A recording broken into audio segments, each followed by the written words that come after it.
बिस्मिल्लाहिर्रहमानिर्रहीम। मैं मोहम्मद आज़म समीर, महकमा आसार कदीमा और कल्चरल हेरिटेज से वाबस्ता आप लोगों के लिए दिलचस्प और नई से नई मालूमात लाता हूँ ताकि आप लोग पास्ट के बारे में, मॉडर्न कल्चर के बारे में और सिविलाइजेशंस के बारे में जान सकें।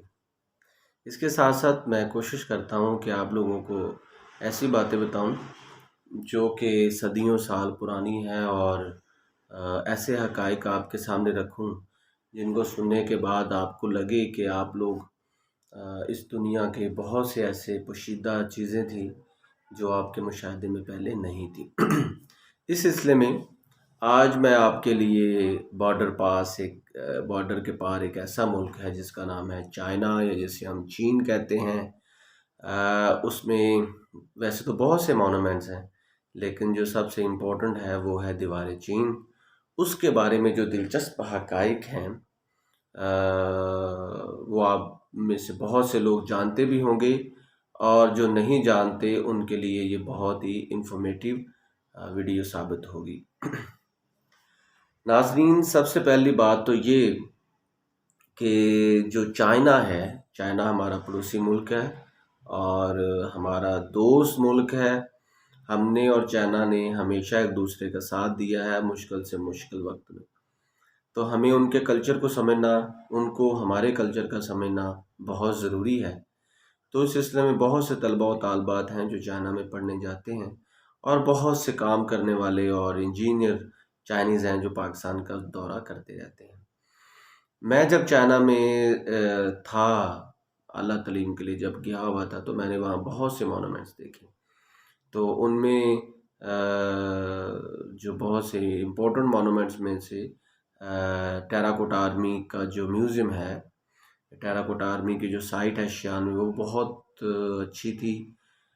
उसके साथ साथ ग्रेट वॉल ऑफ चाइना, उसके साथ साथ चांगशा, सूचो की कैनाल, सूचो के पार्क, उसके साथ साथ बीजिंग के अंदर जो म्यूज़ियम्स हैं, बीजिंग का जो थियानमन है वो बहुत ही खूबसूरत है, देखने लायक है। वैसे तो चाइना सारे का सारे खूबसूरत है, खफ़े, वूहू, उसके साथ साथ चंगदू, उसके साथ साथ हार्बिन बहुत खूबसूरत है, ग्वांगचू बहुत खूबसूरत है, शंघाई, बीजिंग तो ऑलरेडी खूबसूरत हैं ही। तो यहाँ पे बहुत सी साइट्स हैं, जो लांचो में बहुत खूबसूरत साइट हैं, शिंजियांग बहुत प्यारा इलाका है। तो इस दौरान मुझे बहुत सी जगहों पे जाने का इत्तेफाक हुआ। उनमें एक जो ग्रेट वॉल ऑफ चाइना है, जो वर्ल्ड हेरिटेज साइट है, उसका मैं तज़किरा आपके सामने करता हूँ। सबसे पहली बात तो ये, जो the great wall of China है, इसको चाइनीज़ ज़ुबान में छांग चंग कहते हैं, छांग चंग।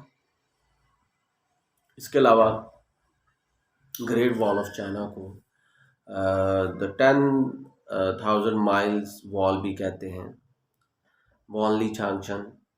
वॉन चाइनीज़ में 10,000 को कहते हैं। ली मील से मेल जोल खाता है, जो हम यहाँ पे माइल जिसे कहते हैं। इसके साथ साथ ये वो दीवार है जिसको यूरोपियन ने दीवार चीन का लफ्ज़ इसके लिए यूज़ किया। इसके साथ साथ उन्होंने the great wall of China का वर्ड इसके लिए इस्तेमाल किया। और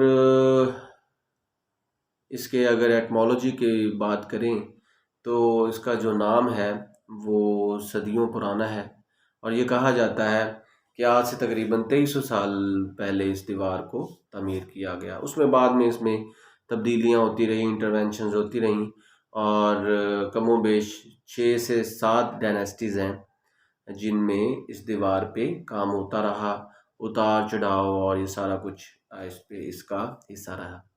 लेकिन जो सबसे इम्पोर्टेंट बात है वो ये है कि पिछले 500 सालों में सिर्फ थोड़ा बहुत रेनोवेशन के अलावा इसमें कोई तब्दीली नहीं हुई। उससे पहले इसमें बहुत सी तब्दीलियां थी, जैसा कि पहले ये दीवार वुड से और मिट्टी के रैम्पार्ट से बनी हुई थी, लेकिन उसके बाद इसमें जो ब्रिक्स हैं उनका यूज़ हुआ। इसके साथ साथ ये भी एक बहुत दिलचस्प हकीकत है इस दीवार से मुतल्लक कि इसको सबसे पहले जब शी हुआंग एक बादशाह है जो 220 से 216 या 202 बीसी में जिसका दौर बनता है, वो बहुत ही बासर बादशाह था चिन डायनेस्टी का। उसने इस पे बहुत काम किया, उसने इसके बॉर्डर्स बनाए, इसके ऊपर अपने वॉच टावर्स को बनाया, उसने यहाँ पे अपने फौजी लगाए और उसने इसकी आराइश में भी कोई कसर ना छोड़ी, क्योंकि उसकी गवर्नमेंट बहुत बड़ी थी और बहुत बड़ा बादशाह था वो, तो उसने इस पे बहुत ज़्यादा काम किया। ये भी कहा जाता है कि ये वो दीवार है जिसको एक ड्रैगन की मदद से, जैसे जैसे ड्रैगन जाता था उसी के प्रिंट्स पे, उसके फुट प्रिंट्स पे, उसकी स्किन प्रिंट्स पे इस दीवार को तमीर कराया गया। तो नाजरीन, इसके अलावा इसके वैसे तो बहुत से ऐसे पार्ट्स हैं जो देखने लायक हैं, क्योंकि इसका जो लंबाई है वो तकरीबन 21,000 किलोमीटर है। नाजरीन, ये आपके लिए बहुत ही दिलचस्प और अमेजिंग चीज़ है कि 21,000 किलोमीटर इसकी लंबाई है और ये तकरीबन ऑलमोस्ट चाइना का, पूरे चाइना को इसने कवर किया हुआ है। और इसकी जो कुछ पार्ट्स हैं वो मंगोलिया तक भी जाते हैं। गोबी का सहरा भी ये कवर करता है। तो जो इनका बहुत बड़ा दरिया है येलो रिवर, जिसे ह्वांगशन कहते हैं, और यांगज़े रिवर जो साउथ में है, और ह्वांगशन जो है वो वहाँ पे है साउथ में, नॉर्थ में, वहाँ से सारा इसको क्रॉस करते हैं। और इनके जितने भी 8 इम्पोर्टेंट मकामात हैं जिनको देखा जा सकता है, और जो सबसे जो इम्पोर्टेंट है वो है बादालिंग। मुझे भी बादालिंग जाने का इत्तेफाक हुआ, और महज वो इत्तेफाक नहीं था, वो एक ऐसा सफ़र था जिसमें मैंने शायद अपनी ज़िंदगी के सबसे खूबसूरत तरीन मालूमात इकट्ठी की, और मुझे वो बहुत अच्छा लगा वो दौरा। इसके मुतल्लिक़ मैं आपको ये बताता चलूँ कि ये भी एक हकीकत है कि इसको बनाने में बहुत से लोग इस दुनिया फ़ानी से चले गए, और इसको शायद दुनिया का बहुत बड़ा कब्रिस्तान भी कहा जा सकता है कि इसकी बनावट में बहुत से लोग, और जो लोग वहाँ पे मरते थे उनको वहीं पे दफना दिया जाता था। तो एक दफ़ा ऐसा हुआ कि एक औरत जिसका खावंद इस दीवार को बनाते बनाते वो वहाँ पे मर गया और उसको वहीं पे दफन कर दिया गया। और ये कहा जाता है, लेजेंड्स कहते हैं, कुछ पुरानी रवायात कहती हैं कि वो बहुत ज़्यादा रोई, इतना रोई कि उसकी जो बाकियात थीं वो खुल के सामने आ गई, और उसने फिर उनके बाकियात को, हड्डियों को एक जगह पे दफन कर दिया। इसके साथ साथ जो दीवार चीन है, कुछ लोग कहते हैं कि चंगेज़ खान जो है उसने भी इसमें इसकी तज़्ज़ीन व आराइश में बहुत काम किया। हालांकि ये गलत बात है, क्योंकि गोबी और का सहरा और मंगोलिया का जो बॉर्डर है वहाँ पे चंगेज़ खान की इन्वॉल्वमेंट थी, लेकिन ऐसा हरगिज़ नहीं है कि उसने इस दीवार को बनाया हो। बल्कि ये दीवार तो ततारियों के हमले से रोकने के लिए बनाई गई थी। जो सेंट्रल एशियन स्टेप पे, यानी कि सेंट्रल एशिया से वो आते थे और हमला करके चले जाते थे। तो इस दीवार के मुताल्लिक़ ये भी हक़ाइक़ हैं कि ये दीवार सबसे बड़ा वॉच टावर भी है। नाज़रीन, ये बहुत बड़ी हकीकत है कि तकरीबन 1759 जो इस दीवार के ऊपर रैम्पार्ट्स बने हुए हैं, बड़े बड़े बास्टन्स बने हुए हैं जहाँ पे ड्यूटीज़ दी जा सकती हैं और इसको एज ए वॉच टावर इस्तेमाल किया जा सकता है। और ये भी कहा जाता है कि वो एक वॉच टावर तकरीबन 180 किलोमीटर के फासले पर है, तो बहुत बड़ा रकबा बन जाता है। और कुछ लोग कहते हैं कि सिर्फ 80 किलोमीटर के रकबे पे है। इसके साथ साथ एक और दिलचस्प हकीकत ये है कि दीवारें चीन से मिलता जुलता किला पाकिस्तान में भी है, जिसका नाम रानी फ़ोर्ट है। अगर आप रानी फ़ोर्ट को देखें तो आप यकीनन ये उसको देखकर आप शुशदुरा रह जाएंगे कि वो ऐसे लगेगा जैसे वो भी ग्रेट वॉल ऑफ चाइना है। इसको वॉल ऑफ चाइना भी कहा जाता है, लेकिन अब रिसेंटली इसको the great wall of China कहते हैं। एक इसके मुतल्लक ये भी हकीकत है कि जो मौजूदा दीवार है वो मिंग डायनेस्टी में, जो 1368 से लेकर 1664 तक ऑलमोस्ट 300 साल बनते हैं। उस दौरान इस पे ब्रिक का काम हुआ और इसको बहुत खूबसूरत बनाया गया। और तब से लेकर अब तक इसमें कोई तब्दीली नहीं हुई, सिर्फ थोड़ी बहुत तज़ीन और आराइश हुई है, उसके अलावा इसमें कोई तब्दीली नहीं हुई। बादा लिंक जब आप जाएं तो आपको बहुत खूबसूरत इसके नज़ारे मिलेंगे। ये कहीं से तो बहुत डेंजरस है, और ये भी कहा जाता है, बल्कि मैंने खुद देखा है कि जो देहात वाली साइट्स हैं वहाँ पे ये तकरीबन डिसरिपेयर हो चुकी है, डिसमेंटल्ड हो चुकी है, लेकिन फिर भी इसके ऐसे जो हिस्से हैं जो देखने लायक हैं।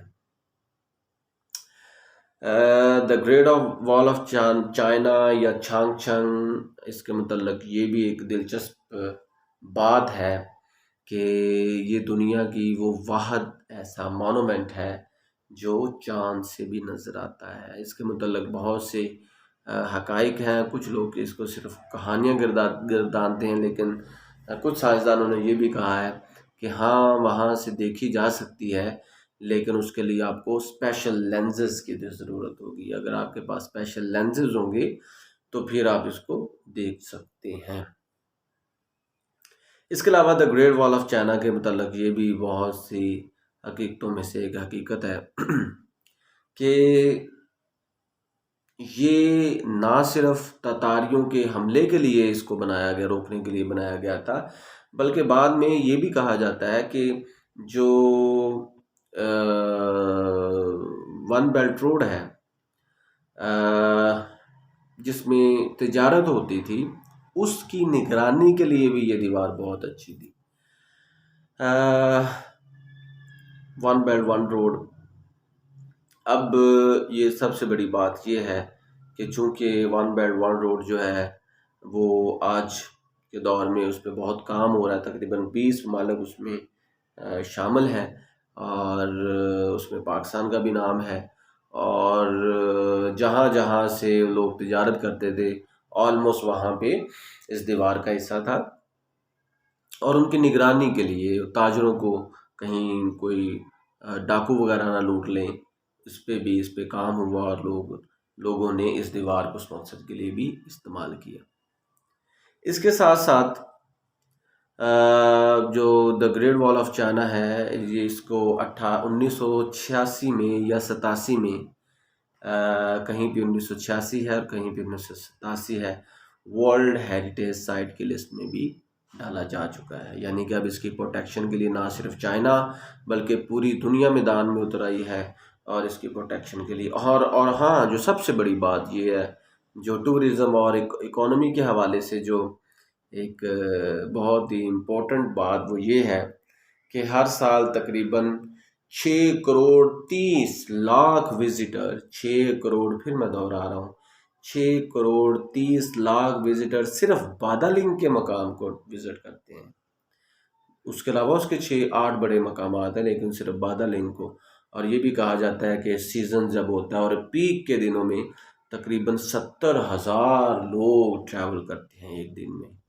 जब मैं गया था तो इसकी रीज़नेबल सी टिकट्स थी, जो तकरीबन 50 युआन था, जो पाकिस्तान का तकरीबन कोई 1200-1300 रुपया बनता है। लेकिन ये है कि मुझे लगा उस टाइम कि ये जो 50 युआन है, it's not a big amount to see such beautiful grandeur of the Chinese country.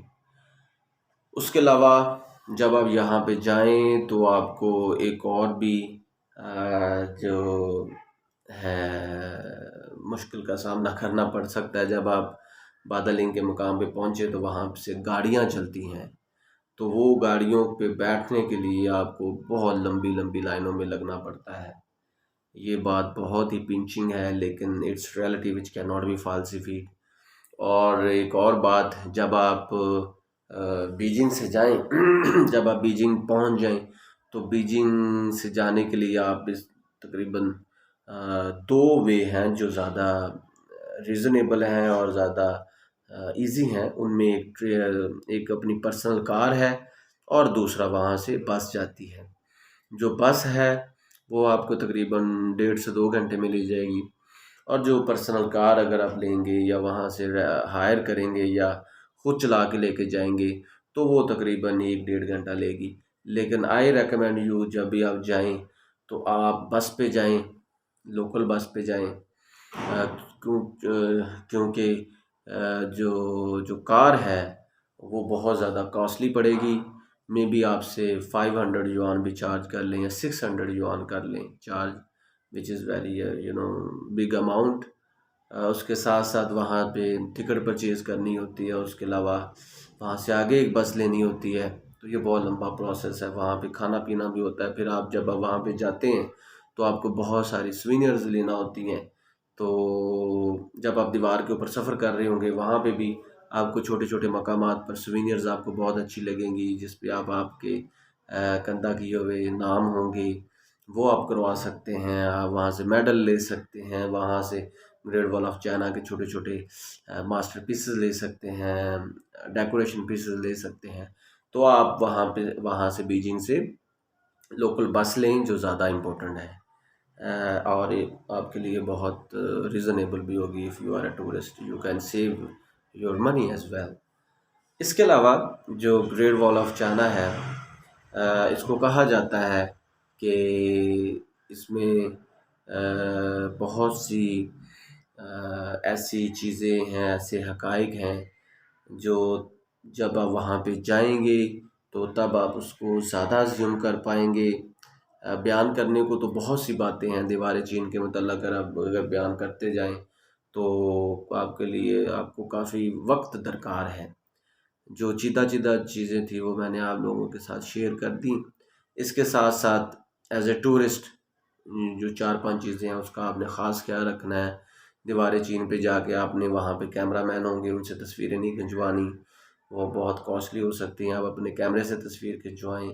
उसके अलावा दूसरी बात ये कि आप जितना जल्दी हो सके टिकट लेकर वहाँ पे चले जाएं, क्योंकि 4-5 बजे के बाद वहाँ पे आप जब जाएंगे तो आप टिकट आप ले लेंगे लेकिन आपको एंटर नहीं होने दिया जाएगा, वो आपकी टिकट जाया जाएगी। उसके साथ साथ तीसरा ये कि आप जब भी आप ग्रेट वॉल ऑफ चाइना का सफ़र करें तो सुबह के टाइम आप बीजिंग से निकलें और तकरीबन 9, 10, 11 बजे वहाँ पे पहुँच जाएं। 1, 2, 3, 4, 5 बजे तक आप बहुत ज़्यादा थक चुके होंगे और वहाँ से फिर आप वापसी का सफ़र लें, क्योंकि आपने फिर 6-7 बजे वहाँ से निकलना होता है और बीजिंग में बहुत ज़्यादा ट्रैफिक होती है, तो रास्ते में आपको 3-4 घंटे भी लग सकते हैं। तो आप you would be very tired at that time और आपकी बहुत सारी ज़्यादा एनर्जी भी जा चुकी होगी। उसके साथ साथ ये है, वो मैंने पहले आपसे शेयर कर दिया कि आप लोकल बस में सफ़र करें, वो ज़्यादा बेहतर है आपके लिए। और कोशिश करें कि बादालिंग का मकाम ही देखें, वो ज़्यादा इजी है, ज़्यादा खूबसूरत है। बाकी जो 7 मकामात हैं वो कुछ डेंजरस हैं, कुछ सहरा में है, गोबी डेजर्ट में है और लोग भी वहाँ पे बहुत कम जाते हैं। और पांचवी और बहुत इम्पोर्टेंट बात ये है कि जब आप वहाँ पे वापसी पे आ रहे हों तो बसों को पकड़ने के लिए आपको लाइन में लगना पड़ेगा। आप लाइंस को ना तोड़ें। वहाँ पे बहुत से लोग हैं जो भाग के लाइंस तोड़ते हैं, बहुत ज़्यादा लाइंस होती है, आप कैन यू बिलीव, बहुत ज़्यादा लाइंस होती हैं। तो इतनी कतार दर कतार आपको खड़े होना पड़ता है। तो लेकिन आप वहाँ पे अपनी सब्र का जो दामन है उसको ना छोड़ें और लाइन ना तोड़ें और वहाँ पे अपनी बारी का इंतज़ार करें और आपको जगह मिल ही जाएगी। उसके साथ साथ बहुत से फॉरेनर्स वहाँ पे आए होते हैं, आप उनके साथ मिलके एडवेंचर्स कर सकते हैं, आप उनके साथ मिलके कुछ पार्ट दे सकते हैं, आप अच्छी फ़ोटोग्राफी कर सकते हैं। उसके साथ आप अच्छा कैमरा लेकर जाएं, वहाँ पे खूबसूरत सेल्फीज़ ले सकते हैं। उसके साथ साथ आप हो सके तो हैंडी कैम भी लेके जाएं, बहुत अच्छी वीडियोस बना सकते हैं। ड्रोन्स की सम टाइम इजाज़त नहीं होती, ड्रोन कैमरा की, लेकिन आप लेके जा सकते हैं। If you are given permission you can get very good and attractive aerial scenes where you are standing.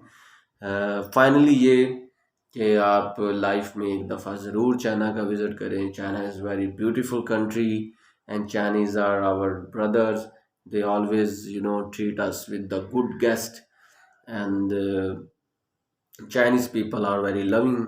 आप जब भी जाएंगे तो वो आपको रिस्पेक्ट के साथ मिलेंगे। आप वहाँ पे जाएं, चाइना के मोनूमेंट्स देखें और स्पेशली जब भी आप मॉन्यूमेंट्स का ज़िक्र करें, आप देखना चाहें तो दीवार चीन को ना भूलिएगा। Thank you so much.